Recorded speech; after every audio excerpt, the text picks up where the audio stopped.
Bom dia, dia 29 de dezembro. Olá, meu amigo, minha amiga. Hoje vamos fazer o nosso devocional, mas eu quero ensinar uma coisa que eu aprendi no Japão para você.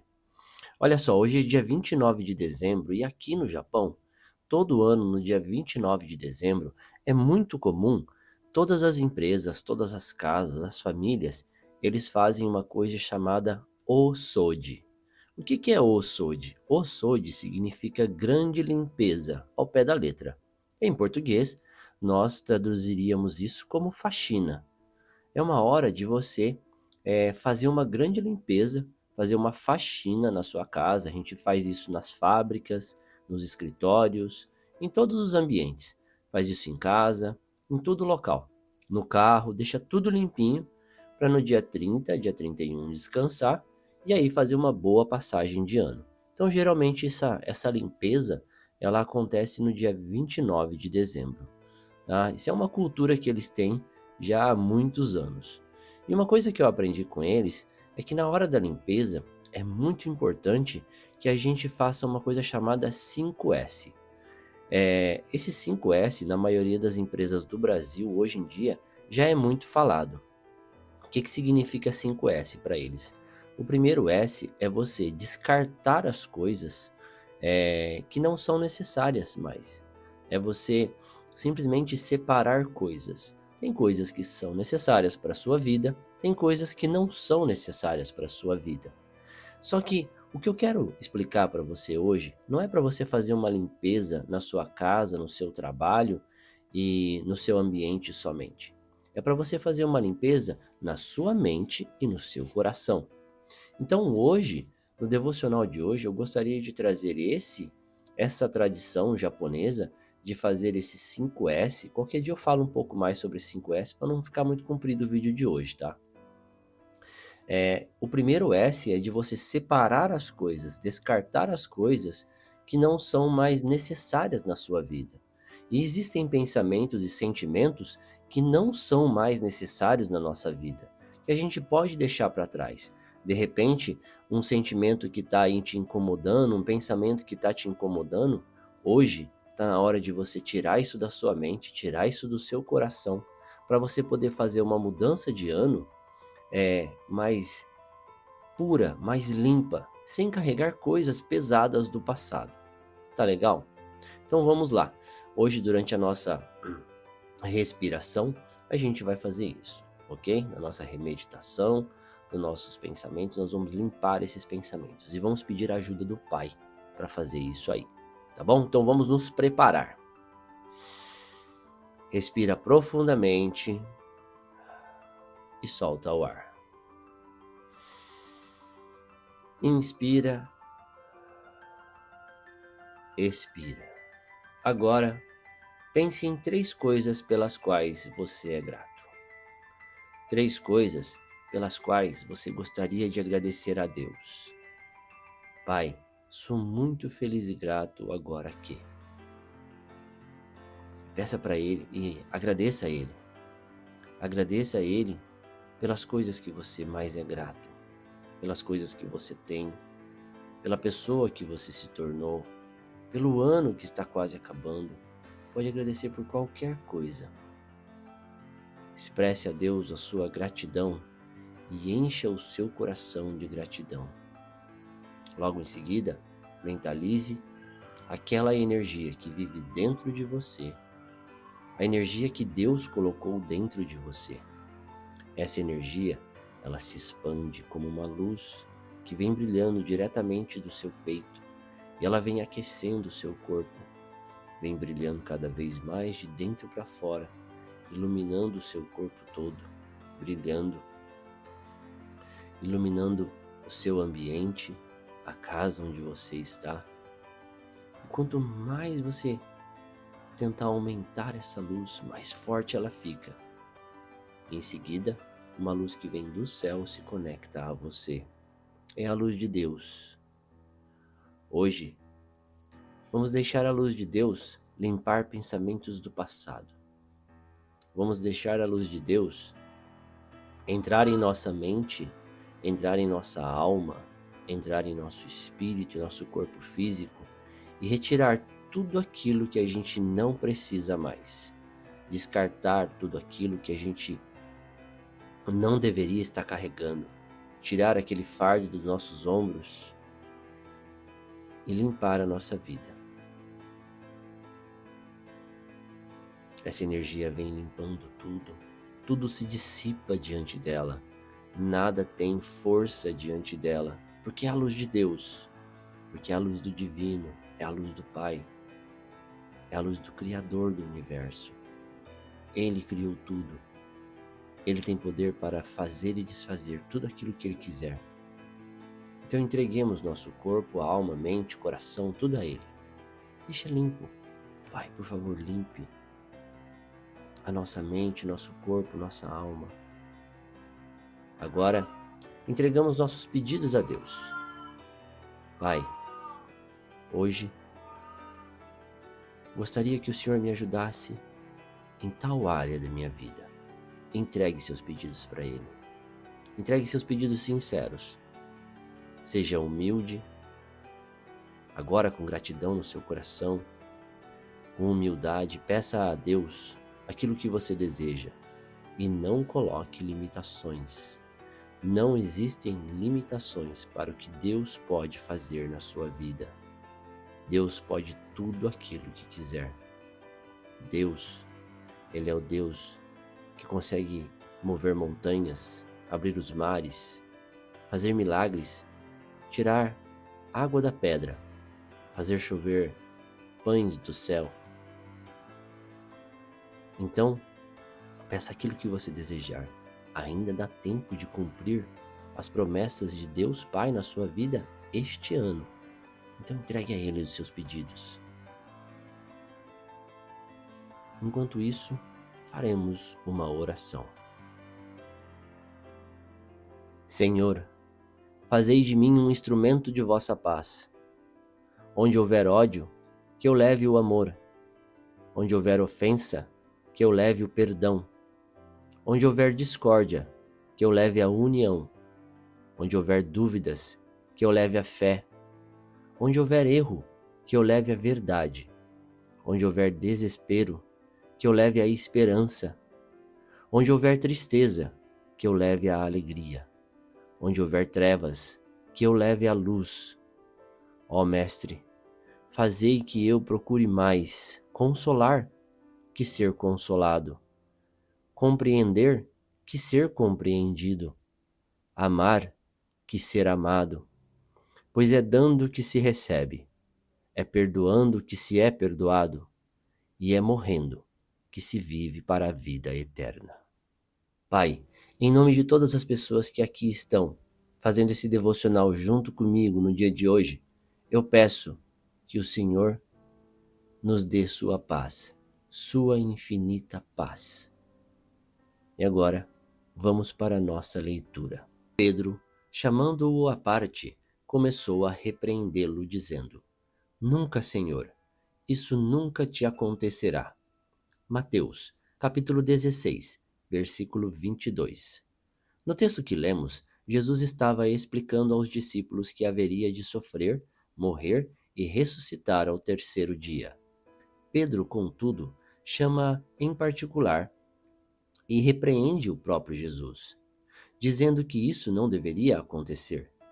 Ele não entendia que era necessário que tudo isso ocorresse. Penso que Pedro, àquela altura, não conseguia conceber o fato de o Salvador do mundo ter de ser morto para cumprir seu propósito e acaba cometendo um grande erro: se opor à vontade de Deus.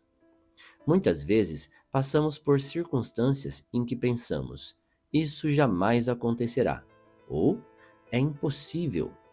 Mas o fato é que essas palavras não devem fazer parte do vocabulário de quem crê em Jesus, pois são afirmações limitadoras. Seria muito fácil olhar para mim na minha infância ou adolescência e dizer que seria impossível eu superar tantos traumas, falar em público para multidões, ser pastor de uma grande igreja ou escrever livros. Deus Pai, porém, jamais colocou limitações em minha vida, Por isso, usar palavras tão negativas a respeito de alguém ou de algo pode fazer que você, assim como Pedro, se oponha ao agir de um Deus infinito e bondoso como o nosso. Hoje, Deus Pai traz uma palavra de encorajamento para você. Nada é impossível para Ele. Não sei o que você tem vivido, mas o fato é que, se Ele fez comigo, poderá fazer com você. Troque palavras de negação por outras que contenham vida e afirmação. Seja uma pessoa otimista e cheia de fé, pois Deus não nos criou para limitarmos seu agir, mas sim para vivê-lo de forma intensa e abundante. Palavra-chave de hoje: acredite. Leitura bíblica, Gênesis capítulo 50. José se atirou sobre o pai, chorando e beijando seu rosto. Ele deu ordem aos médicos que estavam ao seu serviço para embalsamarem o corpo do seu pai, e assim eles fizeram. Gastaram 40 dias para fazer isso, o tempo normal para embalsamar um corpo. E os egípcios ficaram de luto 70 dias. Quando passou o tempo do luto, José falou com os altos funcionários do palácio do rei do Egito. Ele disse: façam o favor de levar ao rei a seguinte mensagem: quando meu pai estava para morrer, ele me fez jurar que eu o sepultaria no túmulo que ele mesmo preparou no país de Canaã. Por favor, deixe-me ir sepultar o meu pai, que depois eu voltarei. O rei respondeu: vá e sepulte o seu pai, como ele fez você jurar que faria. E assim, José foi sepultar o seu pai. Com ele foram as autoridades ligadas ao rei, os altos funcionários do palácio e todos os líderes do Egito. Foram também as famílias de José, dos seus irmãos e de Jacó. Deixaram na terra de Gósen somente as crianças pequenas, as ovelhas, as cabras e o gado. Também foram homens a cavalo e em carretas, de modo que o grupo era muito grande. Quando chegaram a Atade, que fica a leste do rio Jordão, fizeram uma cerimônia de sepultamento num terreiro onde o trigo é malhado. Ali, choraram muito alto durante 7 dias. Quando os moradores de Canaã viram tanta gente chorando, disseram: como é impressionante o choro desses egípcios. Por isso puseram naquele lugar o nome de Abel Misraim. Assim, os filhos de Jacó fizeram com seu pai tudo o que ele havia ordenado. Eles levaram o seu corpo até Canaã e o sepultaram na caverna de Macpela, a leste de Mamré, no terreno que Abrão havia comprado de Efron, o Heteu, para ser a sepultura da família.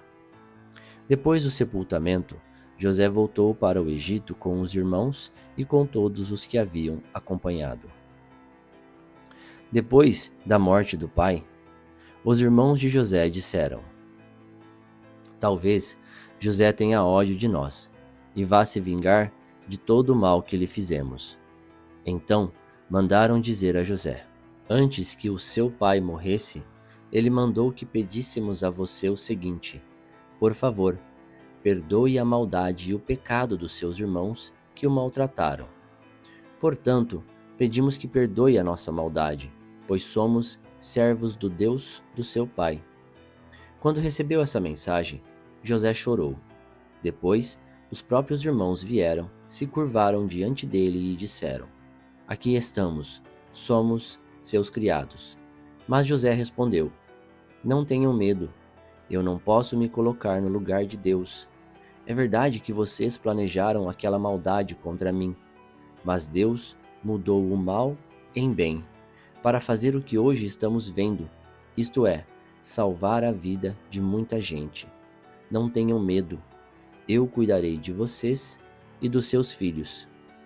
Assim ele os acalmou com palavras carinhosas que tocaram o coração deles. José ficou morando no Egito, ele e a família do seu pai. José viveu 110 anos e chegou a ver os netos de Efraim. Ele também pegou no colo, como membros da família, os filhos do seu neto Maquir, que era filho de Manassés.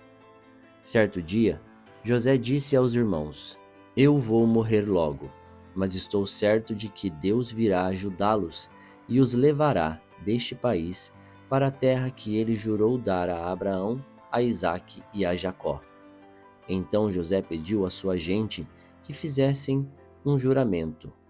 Ele disse: Estou certo de que Deus virá ajudar vocês.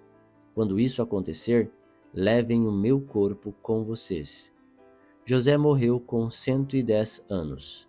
O seu corpo foi embalsamado e posto num caixão no Egito. E assim terminamos Gênesis completamente. 50 capítulos de Gênesis e você teve a oportunidade de ouvir cada capítulo dia após dia. Eu espero que você tenha aprendido alguma coisa. Eu aprendo muita coisa em Gênesis. Gênesis significa o princípio, o início de tudo, quando tudo começou.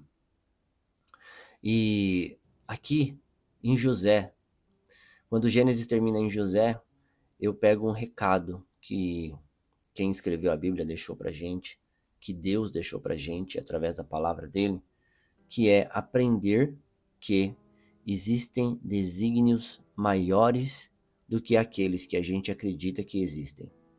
Deus, antes da gente nascer, antes de cada um de nós nascer, Deus já escreveu a nossa história e essa história é maravilhosa.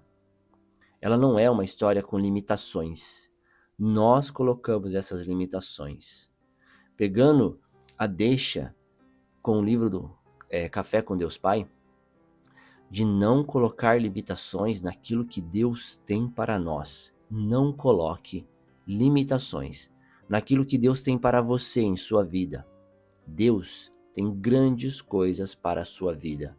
Não limite o que Deus pode fazer por você. Hoje é dia 29 de dezembro, mas ainda dá tempo de fazer muitas coisas. Porque para Deus não existe tempo que é insuficiente para Ele. Para Ele 1 segundo basta, milésimos de segundo basta, porque Ele é o Deus Todo-Poderoso. Ele criou tudo isso. Ele criou você e você é perfeito para Ele.